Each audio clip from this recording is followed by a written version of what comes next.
08449 here. Before I do this video, I just want to very quickly explain something. I have managed to find my camera and stand and all this sort of stuff and so on. So the video after this one, which I've actually already made, I'm in the process of editing it, is going to be done with a video camera done properly. So you'll be able to see me doing the work and all the sort of stuff like that. So what I'm saying is this is the last time I'm doing a video like this.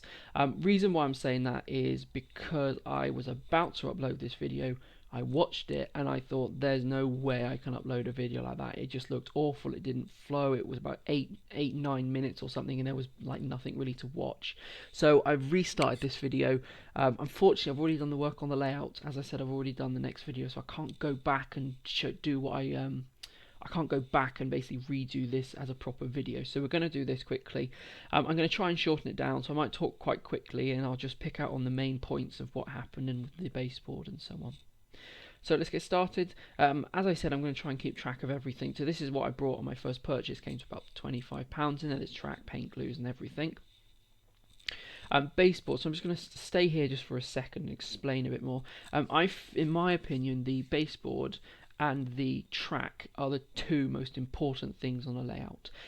When I say the track, I mean the functionality of the track. So there's no dead points. The points are all clean and they work correctly. Trains run and don't derail, all that sort of stuff. But we're talking about baseboard for this. So the baseboard, this is what supports your track. It needs to be strong. It needs to be sturdy. It needs to not bend. It needs to not flex. So my opinion is to spend quite a bit of money and buy decent quality wood, and then if you're not very good at woodwork, go and watch YouTube videos, learn how to be good at woodwork, and then once you've got your baseboard made nice and solid, don't cut into it. The reason I say that is because I add foam to it.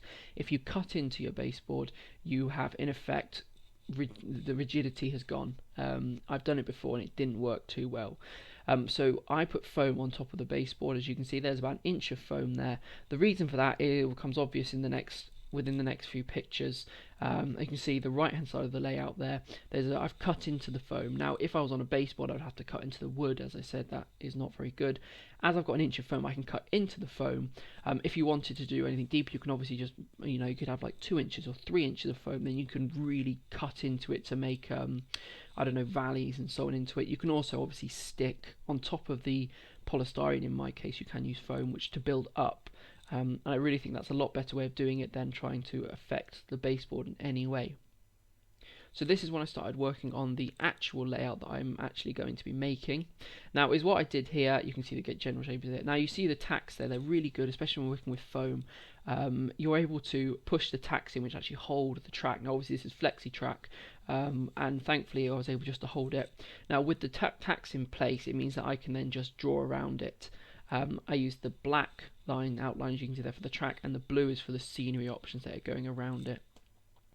So yeah, the tacks are really useful for that. Obviously that's not very easy to do on wood, on foam. It's just push it in, pull it out. You make as many changes as you want.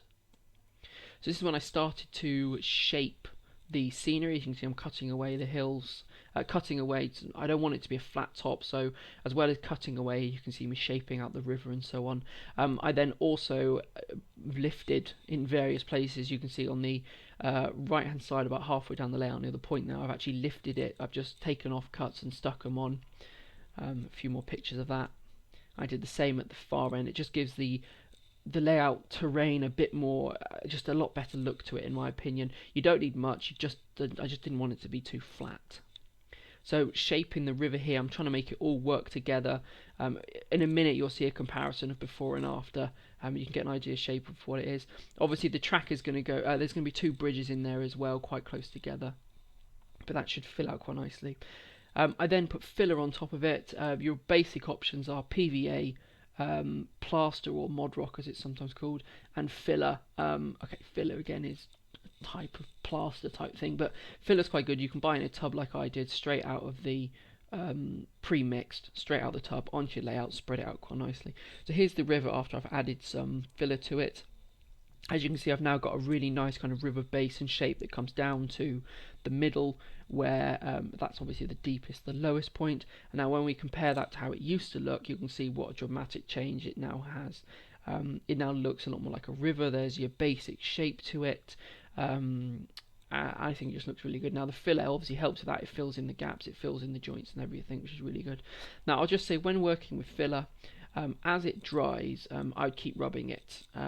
Not when it's still wet, or because if you rub it too much, you'll just take off a layer. But when it's sort of starting to get hard, then if you just keep rubbing it with your fingers, you actually smooth off the top, which really helps when it comes to sanding. So just the final few pictures, you can just see the layout shape overall. Now you can clearly see the light really helps there to define the shape of the terrain. I think it looks really good. So yes, as I said at the start of the video, I've got all my camera gear and everything, so the next video will be done properly. You'll see me working, I'll talk it through as I work, so just so you can kind of learn the techniques and so on that I'm using. So I will catch you again in the next episode, which will hopefully be within the next few days. Thanks very much for watching. Catch you later.